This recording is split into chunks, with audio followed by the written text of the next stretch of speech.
Jornal das 5, com a jornalista Vanessa Cruz. A direita quer uma revisão da Constituição da República. A esquerda está contra. O PSD fica ali, mais ou menos em cima do muro. Vanessa Cruz.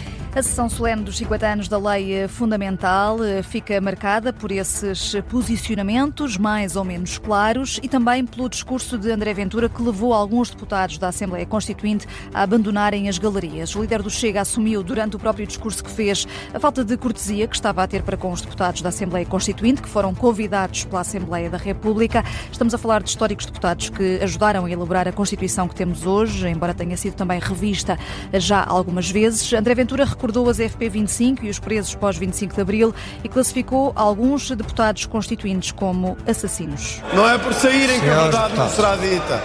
Senhores deputados, faz favor de continuar, Sr. Deputado André Ventura. Faz favor. É a prova do que nós sabemos, que eles nunca souberam conviver com a liberdade. Eles só sabem conviver com a sua liberdade. Com a sua liberdade. E, portanto, Srs. Deputados, contenham-se na gesticulação que não dignifica este Parlamento. Os Srs. Deputados Constituintes estão presentes a convite da Assembleia da República. O Presidente da Assembleia da República teve de intervir, chegou a pedir mesmo ao deputado do Chega e vice-secretário da Mesa do Parlamento, Filipe Melo, que se calasse, o que o levou a deixar também o hemiciclo. Voltando a André Ventura, os deputados constituintes dizem que teve falta de educação e sentiram-se, Vasco Maldonado Correia, insultados. Foi certamente uma manhã diferente do que muitos deputados da Constituinte teriam imaginado à partida. Vários deles levantaram-se e abandonaram as galerias durante o discurso de André Ventura. António Mota Prego foi um dos primeiros e explica porquê. Achei que era uma falta de consideração, uma falta de respeito, até uma atitude pouco democrática e, sobretudo, de uma total falta de educação. Mota Prego explica que era preciso rebater os argumentos do líder do Chega. O que eu achava é que abandonar só as galerias era fugir à batalha e, portanto, achei que não podia fazer isso sem ter tomado uma qualquer atitude, digamos, de combate. Por isso, antes de sair, o antigo deputado socialista ainda levantou a voz. Aquilo que eu disse é que ele estava a ser insultuoso para com os deputados, que éramos deputados ainda atuais, porque honorários. Mas, enfim, temos essa qualidade. Também Helena Roseta, outra das deputadas constituintes convidadas, abandonou o hemiciclo. Confessa que ainda não teve interesse de ouvir o discurso de Ventura na íntegra. Nem ouvi o discurso porque depois saí porta fora, porque nós estávamos na tribuna, não podemos fazer nada, somos convidados, estamos a ser insultados, saímos porta fora. Nem sequer sei o que é que ele disse, na verdade também não me interessa muito. Roseta fala em má criação intencional, recusa que a atitude dos deputados constituintes represente um ataque à liberdade de expressão de André Ventura. A liberdade não foi atacada, toda a gente pode dizer tudo o que quiser. Agora depois não podemos todos dizer que disseram muito bem, mas isso é outra questão. A gente pode responder politicamente a um discurso. Não se consegue responder educadamente a uma má criação. É muito difícil. Depois dos discursos e num ambiente mais calmo, os deputados da Assembleia Constituinte foram recebidos para um almoço com o Presidente da Assembleia da República, mas na cabeça de muitos ainda vive o episódio que marcou a cerimónia da parte da manhã, que é descrito por Helena Roseta através de uma quadra popular. Não se sabem comportar, só armam a confusão. Não podemos suportar, há tanta má criação. E para além de Helena Roseta e de António Mota Prego, também um ex-líder do PCP, Jerónimo de Sousa, foi um dos que abandonou o hemiciclo. Os deputados constituintes recusam que o facto de terem saído represente qualquer tipo de ataque à liberdade de expressão. E de resto não foram os únicos, outros convidados também saíram durante o discurso de André Ventura. E ao início da tarde, o Presidente da Assembleia da República voltou a falar sobre este incidente. Para o desvalorizar. Não vamos, por um incidente, fazer, digamos, que a gota faça, de alguma forma, tirar brilho àquilo que é o brilho do dia.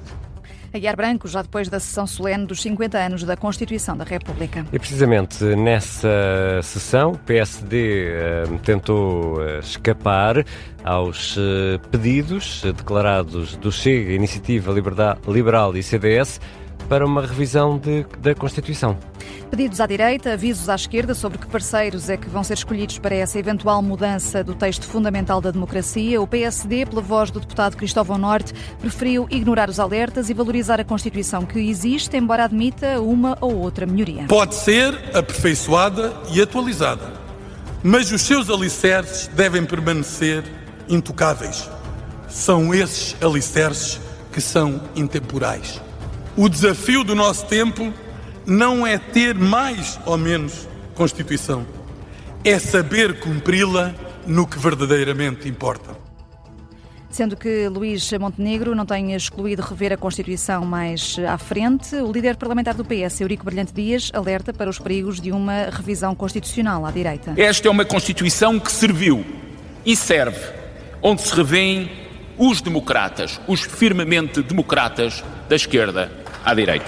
Quando hoje nos querem projetar um futuro que não é mais que um passado já vivido, ainda que olvidado ou desconhecido por muitos, é tempo de reafirmar os valores centrais da nossa Constituição. Posição do PS que é secundada pelos partidos mais à esquerda. E o que é que o Presidente da Assembleia da República defende sobre esta eventual revisão da Lei Fundamental? Importa também ouvir Aguiar Branco, Vanessa. Desdramatiza, Ricardo. É a própria Constituição que convida este Parlamento, de 5 em 5 anos, a perguntar se algo deve ser mudado. E por isso fizeram da revisão constitucional uma possibilidade. Não é um drama ou uma obrigação. Não uma traição ou um dever irrenunciável. É uma possibilidade livre ao alcance deste Parlamento. A segunda figura do Estado defende que a Constituição deve ser respeitada, mas não é intocável. E já que estamos a ouvir todas estas opiniões, o que diz o Presidente da República? Diz que falta cumprir a Constituição. Uma Constituição mais se faz do que se escreve. E temos muito para fazer. Os portugueses guardam pela Constituição um apreço vigilante. Orgulham-se do que ela diz, mas inquietam-se com o que ela ainda não faz. Não é a Constituição que impede a resolução dos problemas concretos dos portugueses. A frustração que muitos portugueses sentem não é da Constituição, é do seu incumprimento. António José Seguro, numa altura em que ainda não há entendimento para os lugares vagos no Tribunal Constitucional e noutros órgãos externos do Parlamento, o Presidente da República deixa um aviso: os tribunais não devem ser partidarizados. Entretanto, a entrega das listas para estes órgãos externos terminava hoje o prazo, mas o Presidente da Assembleia da República decidiu estendê-lo até depois da Páscoa, até à próxima terça-feira, sem comprometer a data das eleições, são a 16 de abril. E faz hoje 2 anos que Luís Montenegro chegou ao cargo de Primeiro-Ministro. De resto, publicou um artigo de opinião hoje no Observador também para assinalar essa data e celebrou este aniversário com uma foto de família, com a família governativa, e deixou também alguns avisos. Luís Montenegro deixa claro que sabe que precisa da oposição para aprovar reformas, mas com limites. Nós sabemos muito bem que é necessário um diálogo aberto e leal com os partidos da oposição, mas também sabemos que governar não é reagir ao ruído, é agir para o futuro. O Primeiro-Ministro aproveitou ainda a data para anunciar uma linha de financiamento de 600 milhões de euros para as empresas, em que a energia represente mais de 20% dos custos de produção. Ainda falta perceber como é que vai ser aplicada e como é que os empresários se podem candidatar. E há outras notícias a marcar esta tarde de quinta-feira, 2 de abril.